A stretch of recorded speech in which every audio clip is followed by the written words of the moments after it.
So just like a note for the future, if I'm away, you don't actually have to cancel church. We can still, no, I'm glad you guys made the right choice. I understand the weather was pretty bad, so safety is the most important thing. But I did find it a little ironic that I drove 10 hours to go to church when there was no church happening here at home. But it was a wonderful service. So I was down in West Virginia last Sunday for the celebration of Father Deep's 50 years of ordained ministry. And it was a lovely, lovely day, a lovely celebration. And the service had a little bit of everything happening. There were baptisms and confirmations and the Father Deep thing. And they blessed some new silverware for the altar. I mean, and I tell you, it had everything. It had everything. It lasted a really long time, which, you know, I was a little twitchy, but it was good. It was one of the few times I actually got to sit in the pews as a parishioner, which was a really kind of different experience, to be honest with you. And but it was all good. And then afterwards, they had a lovely luncheon, and I had the opportunity to talk to Bishop David Jones, who is the retired Bishop of Virginia.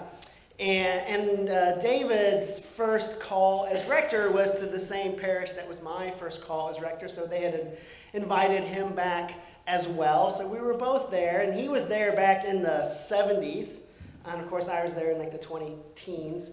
But we knew a lot of the same people, which was really lovely to kind of have a conversation about these people that each of us knew in sort of different seasons of their life, but who had tremendous impact on one another, that we had this sort of connection through these people that we had both known. We were especially talking about a couple called Paul and Mabs Laughlin. Mabs, her real name was Margaret, I think, but she went by Mabs for some reason. And Paul and Mabs are wonderful. They're both passed away now, but we had this really lovely conversation about how they had been generous to each of us as we were getting started in our ministry, and how they had sort of exampled true Christian faith and love kind of throughout their lives and their stewardship and generosity. And it really struck me because, you know, it was once upon a time I was the priest in this congregation where I found myself just as he had been, and it was really lovely to sort of be in the midst of them again, even though our relationship has changed. You know, it was when I first went to West Virginia, I had a meeting with the bishop then, Bishop Mike. And Bishop Mike, he had like a couple of things he wanted you to sort of do. And the two that really stood out for me was, the first thing is, he says, I need you to preach Jesus. Every Sunday, I want you to get up in the pulpit, and I want you to preach Jesus. And that sounds fairly straightforward, but it can actually be difficult because it's a real temptation to preach, instead of Jesus, to preach John White. And not in the sense that I think I'm Jesus-like, but it's really easy to let my sort of own opinions and my view of things kind of come through in a way that it can be a distraction from the words of Jesus himself. And so to always preach Jesus, which I thought was good advice and which I try to do. But also he said you need to love the people you've been called to serve. Now, I'm pretty lucky in that all of the congregations in which I've been a clergy person for have been mostly pretty easy to love. You are not the exception. You guys are also easy to love. But you know, that's not always the case, and it's not always with every individual all the time, that there can be challenges and difficulties in any kind of communal setting, right? Is that microphone going? Why? Uh-oh. Doesn't sound like it. All right. I'll try this one. I had it turned off, John. I believe it. When I said that you were easy to love, no. Take that back. Take that back, no.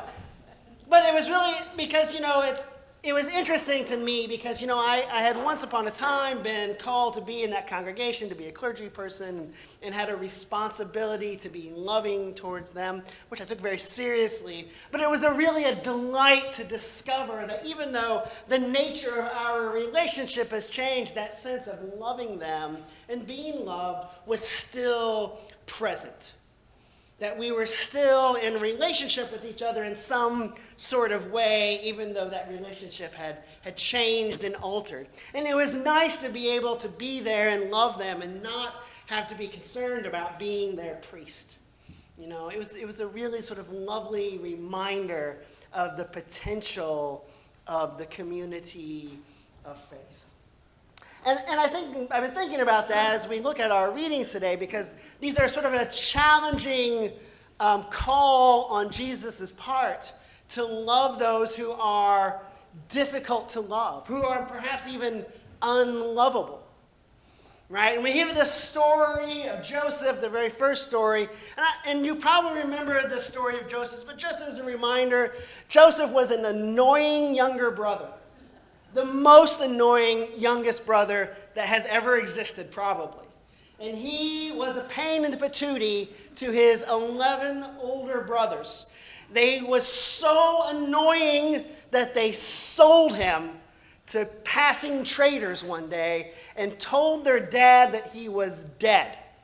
That's how annoying Joseph was. They dug a pit, threw him in it, and sold him. And then years later, he gets sold into Egypt where he's a slave, but God is behind him. And so he rises up and he gets to the point, because of his ability to interpret dreams, to become the Pharaoh's right-hand man. To the point where the Pharaoh says, you know what, Joseph, you take over. I'm just going to go hang out at the pool. So Joseph is running the whole kingdom. And then his brothers come back, and they don't know that it's Joseph. They don't recognize him. It's been so long. And so finally, in this passage we have today, Joseph tells them, hey, it's me, Joseph, your brother, the one you sold.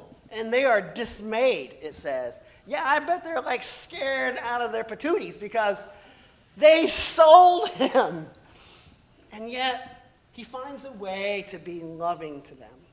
Right? And that's like sort of the ultimate. Like my brother was kind of mean to me. He's passed away now, but he was kind of a jerk a lot of the times, but he never did anything as bad as that. And it was still a challenge to have a relationship. I can't imagine how hard it is for Joseph to find it in his heart to love his brothers. Right? And we often think of love as like, how we like love our spouse maybe, or our children, or a really cute puppy dog with that puppy breath and the little tiny teeth that gnaw on you. It's so cute and I love them. I don't want a dog. But they're so cute and adorable. How can you not just love them? Right? And that's not the kind of love that Jesus is talking about. Jesus isn't talking about people that are easy to love, that are cute and puppy-like. Ooh, I'm back. Wow, that's weird. He's not talking about, that cute puppy dog kind of love. What he talks about is that love for Jesus is desiring the very best for someone else.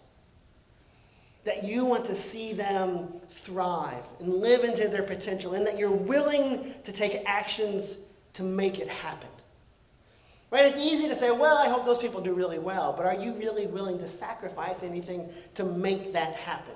That's the kind of love that Jesus is talking about. That's the kind of love that Joseph is showing to his brothers, who, again, were really mean to him. And that is hard, especially because, like Jesus says, it's easy to love people who are lovable. It's much harder to love people who are despicable. And we don't have to like them. We don't have to agree with them. We don't have to pretend like that the things they do and the things they say aren't hurtful and malicious and cruel. And yet Jesus tells us to hold on to that desire that they might be redeemed as children of God and learn to thrive. Right? There's a reason that the most repeated phrase in the Bible is, do not be afraid. Do not be afraid. Every time someone encounters God, it's the first words out of somebody's mouth. Do not be afraid. Because you've probably heard the saying that the love of money is the root of all evil, but I actually think it's fear that's the root of all evil. It's fear that drives us to try to accumulate money and false senses of security in a challenging world. And fear drives us to do terrible things. And so as Christian people, it's important for us that we don't give in to fear, but hold fast to love. Because it's a lot easier to give in to the afraid, to give in to our fears. It's so much easier to just set aside love that challenges us and just sort of bask in the simplicity of fear and anger and rage. To just be so angry all the time at people who have done us wrong, who are people who are bad, right? And this is hard to live into. It's one of the reasons I took the Episcopal Church license plate holder off of my car, because I didn't want people associating bad things with the church, because other drivers make me angry. Especially at the school pickup line. That's like a circle of hell right there. But Jesus calls us to be better than that. Because the important thing is that if we can hold on to love, and if we can build up our defenses against fear, then we can use these methodologies that Jesus shows us today of standing up with courage to the evil that comes our way, to not give into it, to not let it run roughshod over us, but to stand firm in love, to shame it where necessary, to ridicule it, to take away its power. And the only way we can take away the power of evil is through love. You cannot beat it into submission. You can't out-anger anger. You can't out-fear fear. That the only path into the brighter future is the path of love. Of courageous, bold, steadfast love. To stand up for what we know is right, to give evil no quarter. To not be swayed by it, to not be beaten down by it, but to stand in the love of Jesus and to share that, because that's how the world gets healed.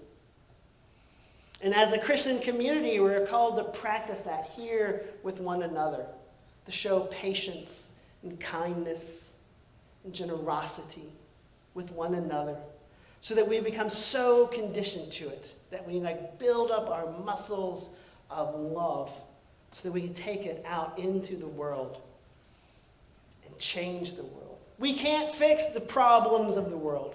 They are too big for any of us, even for all of us here together. But we can be loving to the people that we encounter, to the people in our everyday lives. And that as Christians around the world, if we can hold on to this sense of being strong in God's love, that one person at a time, we can begin to heal the world. We can show them that there's another way besides fear, that there's hope. And there's confidence that God has us in his care and all will be well. So we must hold firm. Do not be afraid, but love boldly and courageously in every encounter that you have. Amen.